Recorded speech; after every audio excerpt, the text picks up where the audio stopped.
How you are fallen from heaven, O day star, son of dawn! How you are cut down to the ground, you who laid the nations low. Isaiah 14:12. Hello and welcome, my friends, to How Strong is Funshine Bear.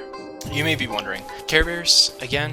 Why are you talking about Care Bears and why are you bringing religion into this? Well, there's two main reasons. I just checked the stats on our channel, and among the top 11 most viewed videos are the two Care Bears videos I put out.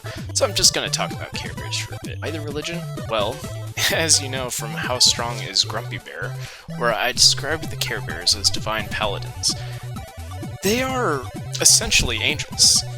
And although I talked a good deal about Grumpy Bear and how he has reality-altering abilities, I didn't get to mention anything about Funshine Bear, and I decided that Funshine Bear really deserved his own video.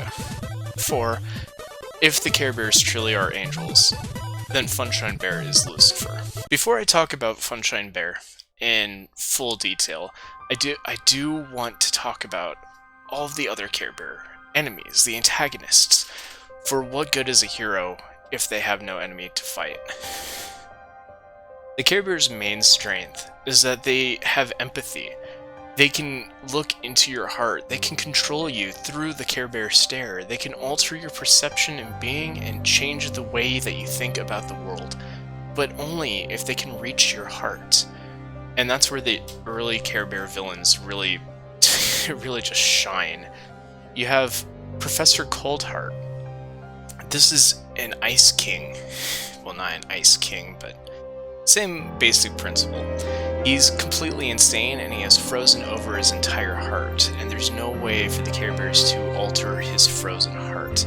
They can alter the hearts of those around him, and that does happen quite a bit, but Professor Coldheart is completely immune to the Care Bear stare. As is No Heart, an eldritch lich that removed his own heart so that the Care Bears would have no effect on him. No Heart is interesting because he was in season 1 of the... oh gosh, I want to say it's the Novena series, but it's probably the Deke series. In fact, I would lay dollars to donuts it was the Deke series. No Heart is immune to the Care Bears and was so terrifying that parents actually wrote in saying, can we have a less horrifying villain for the Care Bears to face? And in walks Shrieky in season 2 of the Deke series. Shrieky is No Heart's niece, and she is much more affable. So after having a frozen heart and a no heart, and then you have all of these other movie specific villains like the Demonic Book or what have you, then you have to also remember that it's based on an American greeting card company just trying to put out religious text towards people. These are bears that live in the clouds. They are guardian angels that help children in need. So where does Funshine fit in this? Even if you don't want to prescribe to my theory that Funshine is the devil, and I will go into more detail on that, trust me, one must be a little bit curious when in the 2012 series Funshine is openly ableist, finding a child in a wheelchair and then avoiding that child, even though that child has already ascended to the clouds, to Carolot, to the heavens, in a wheelchair. Funshine even makes the comment, nobody can have fun while in a wheelchair. And it takes the likes of Grumpy Bear to show him that he's wrong. I made it, by the way! You ran off before we even met? Yeah, I know. It's just you... I mean, it's just... But the fact that, out of all of the different Care Bears, Funshine was chosen by the writers to be ableist, to see a child in a wheelchair and think, there's no possible way this child could have fun. That is on the writers. Also on the writers is the entire movie Care Bear's Journey to Joke-Lot, which is where this theory really comes in. For you see, in the Care Bear's Journey to Joke-Lot, Funshine descends from the heavens after feeling rejected, after feeling as if he's after feeling as if he is ostracized from the rest of the Care Bear community. He leaves, he descends on a track straight down through fire through brimstone to a new land full of weird, hellish creatures, and honestly, the outdated CGI animation does wonders to prove my point here. And he is then made their king. He is made ruler of this underworld. And no wonder, for even Satan disguises himself as an angel of light. That is 2 Corinthians 11:14. Now, Funshine is the Care Bear of light. He is light incarnate. He has the ability to create an entire sun, a small sun pulled straight out of his belly badge. And if you don't know how strong a star is, how strong the sun is, it is what creates all life on Earth. For, you see, if the sun that the rest of the planets are forced to orbit, because the sun does have a gravitational field, if the sun were extinguished, all life on Earth would immediately cease. Or not immediately, but everything would freeze over, much like Professor Coldheart, and everything would just be destroyed.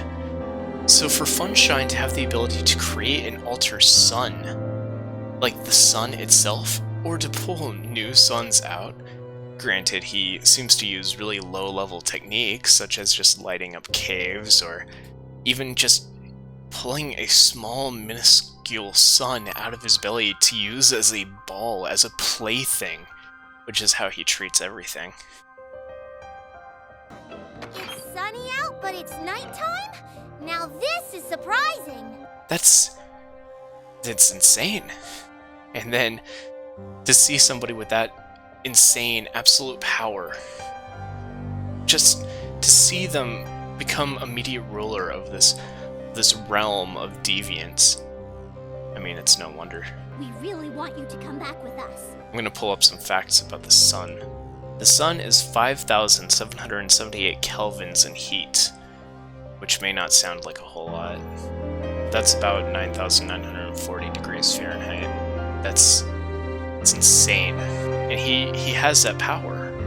He has the ability to manipulate the sun itself, and he has an entire kingdom that he rules. But that's just not enough for him. He chose to leave them behind and ascend back to the heavens. How you are fallen from heaven, O Daystar, son of dawn, how you are cut down to the ground, you who laid the nations low. You said in your heart, I will ascend to heaven above the stars of God, and I will set my throne on high. I will sit on the mount of assembly in the far reaches of the north. I will ascend above the heights of the clouds, and I will make myself like the Most High. That's Isaiah 14:12-15. And that is Funshine Bear. Now, of course, those are his strengths, but what are his weaknesses? Mr. Clean has captured the sun. How many times have I used that clip, honestly? Honestly. It's like, am I being paid by Mr. Clean? I don't know. But yeah, this is kind of a short one. Just wanted to put something out there. Funshine Bear. He is insanely powerful. He's galaxy level, I would say. The only person that could possibly defeat him is somebody who can manipulate the sun just as well, or somebody who can capture it. But those are so few and far between. I mean, obviously, like, One Punch Man could probably defeat him, but that's a whole different essay. Anyway, if you like this video, make sure to give it a like, make sure to subscribe, and make sure to comment down below who you would like me to talk about next. Because honestly, I'm feeling a bit disillusioned, and I'm not entirely sure what you guys want to see besides just Steven Universe. And I will probably make some Steven Universe videos in the near future. I just wanted to put something out that wasn't Steven Universe related.